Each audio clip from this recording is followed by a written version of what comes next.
Greetings, YouTube. So I was actually looking for some resources for another video, and I just stumbled upon a plethora of random monster generators, and I thought I'd share them with you because I think some of them could be very useful.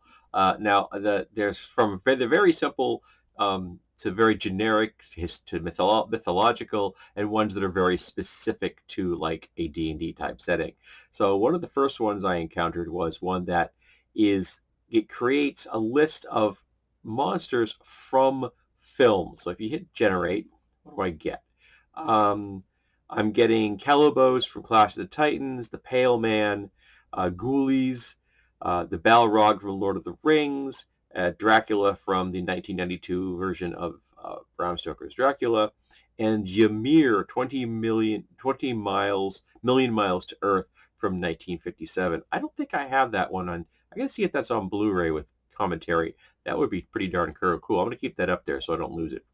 So you just keep generating these for ideas if you're looking for something, and of course it wouldn't be difficult for you to take this and to look at the pictures you got there. You can choose how many you want. It defaults to 6. I think you could increase the number of results you get, and then look at them and go, okay, now how could I mix this up? So I'm looking at Ymir, which is a very humanoid uh, uh, lizard type creature, and right above it is a picture of the Balrog.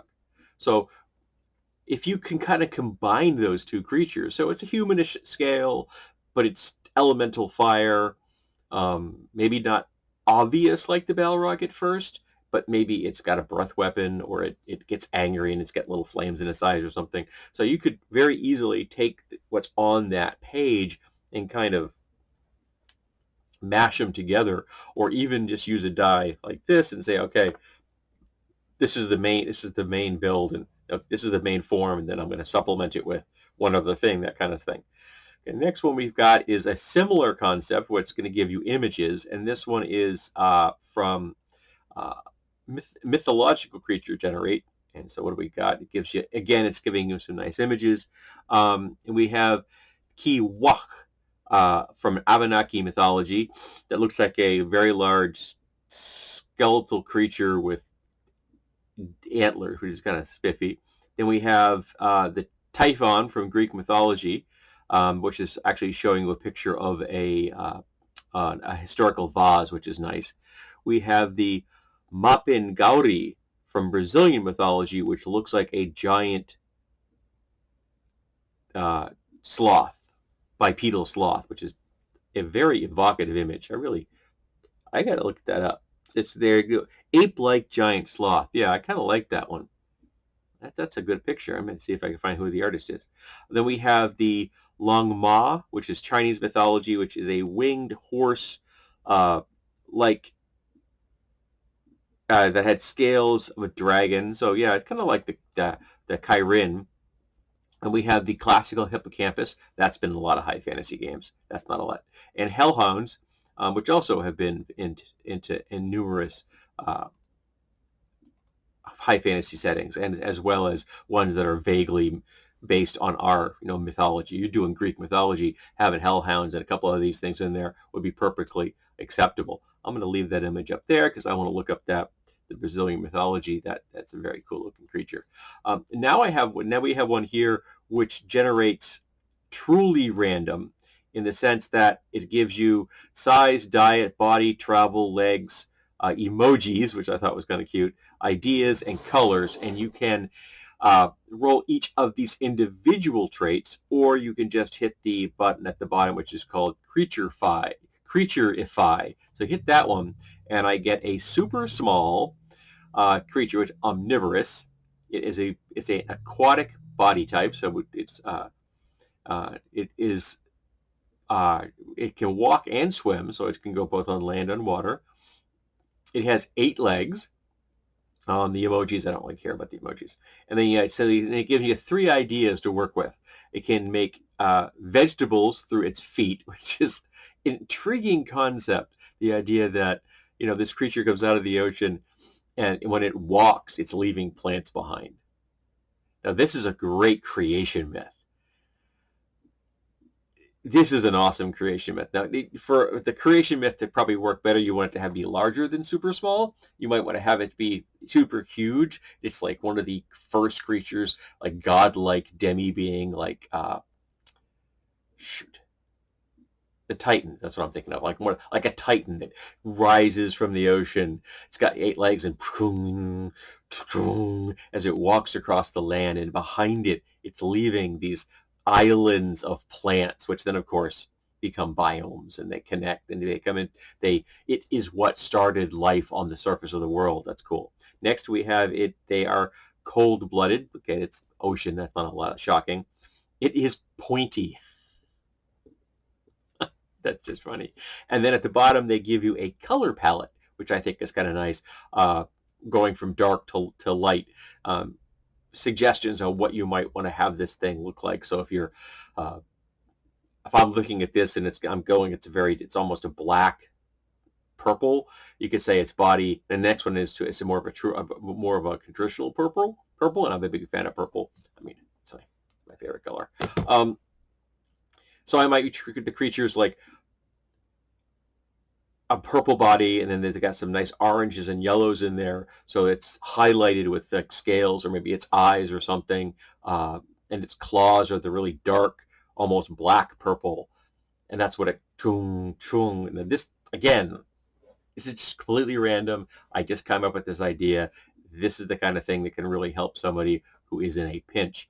Then we have the monster generator, and this is going to give you fairly generic results, which you can search in. So, for example, I can click on one of them, and then it will then take me to images of that creature. I just clicked on giant boar, for example, and then it's got like a fairy. So I then click on fairy, and I'm opening the link in a separate window because I don't want to lose the list, because I'm currently using DuckDuckGo, and it automatically jumps to the page. I haven't set it up so it doesn't do that yet. I'm new to using it. And some really nice, cute pictures of fairies, some of them very traditional and some of them very goofy. So you can just hit the button to generate, and you can pick quantity. It defaults to 10, but there's nice handy buttons. It's just 5, 10, or 15. We'll hit 15, see what we get. And these are just going to be prompts, like, for example, vampire, Sasquatch, Allosaurus, giant spider, ogre, elemental, giant constrictor snake, giant boar, sturge, giant poisonous snake, Pegasus, chupacabra, Lamassu, thunderbird, and a draugr. However, let's just imagine for a minute that we pick elemental, and that gives us some nice images of elements, mostly of the land and fire variety. I think there might be a water one in there. And then we click on Allosaurus, and we look at the pictures of Allosaurus. Now, combine those two ideas, and you've got an elemental Allosaurus. Now, for example, imagine an Allosaurus that had earth elemental traits. Now, an Allosaurus is a dangerous creature in its own right. It's a top-tier monster in any kind of setting. Nobody's going to mess with an Allosaurus.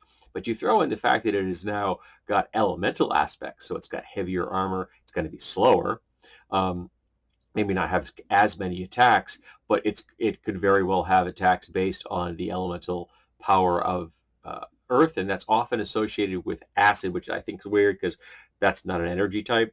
I prefer to associate the element of earth with Sonic, or as they refer to, I think is 5th edition, they call it thunder. So you get vibratory things going on there. So that would be kind of cool. You have Allosaurus maybe with a vibratory breath weapon. And again, coming out of left field, this is not something that your players are going to be expecting. And then lastly, we're looking at the donjon generating system, and I happen to like their under their logo name today, they have Stand with Ukraine, which I most definitely stand with Ukraine. And here you can pick the number of hit dice that you want, and then it's going to give you classic D20 style. And I don't know if this is under any specific. I'm going to generate them. See what we got. We have a Death Maw Wolf, hit points and gore. This is just very basic 20 style damage. Like it's giving you hit dice, it's giving you an AC, so it's, you know, kind of classic D&D Pathfinder kind of thing, and it's giving you an attack, which is a gore, which is interesting because it's not a bite. Then we have a, what do we got? A dread demon. I don't like demons. We have a Scarlet Weird. I've never heard of a Scarlet Weird. It's probably random. And we have hit dice. We have an AC. We have a claw attack or breath weapon. And it has which allows you a dodge for half damage. Let's go a little bit. Let's go up to 10 hit dice and see what we get. 10 hit dice. And we have the Nightfall Ghoul. That's a nice name. I like that. I don't know what the reference is. I'd have to look it up. I'm getting a vibe that maybe Pathfinder First Edition, but I'm not sure. They've got a gore attack as well as blood drain, which is very darn dangerous.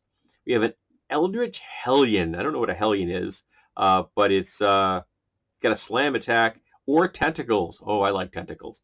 Then we have a Furnace Horror. Oh, I like that name as well. Oh, and they have a Gelid Abomination. Wow, that is a very evocative name. Gelid Abomination. I like the mouthfeel on that one. Hit dice, of course, pretty good. This has a bite, which also has a poison, which is kind of acceptable to, that an abomination might have a poison in it. So these are, again, just random generators that I think could help really get you out of a rut if you want to throw something at your players that they're not going to be expecting. And I think I mentioned this before, but one of my favorite creatures I ever used, I don't think I ever actually named the darn things. I just took a bear and I changed it slightly. I gave it like scales, and I gave it a bite attack, but that when it bit, you had to make a saving throw, and if you failed it, they didn't know they made the saving throw, of course, they would be infected with an egg, which wouldn't harm the host.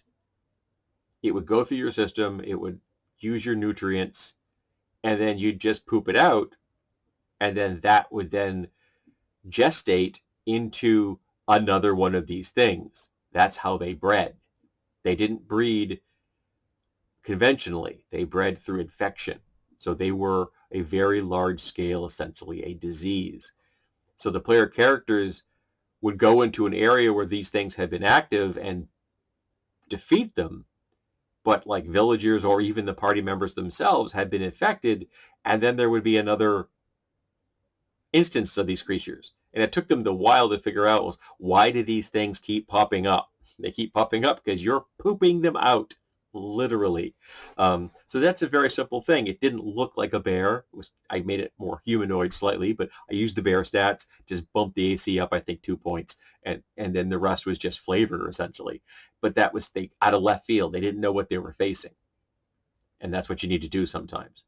Because you know as well as I do that players who love a game read every darn bestiary out there. I have an entire folder on this phone that is labeled bestiary, and it's nothing but filled with bestiaries from all kinds of systems, even ones I don't use, just because you come up with ideas. And I of course I also like the art. So yeah. Some random generators. I'm going to save all these links, and if I'm smart, I will remember to make sure that they're in the notes below, because that's what I'd like to do here. Because if I'm doing a resource video, it's best I actually give you access to the resource now, isn't it? I'm a clever lad. Alrighty, so let's look at random monsters and see if we can come up with something interesting.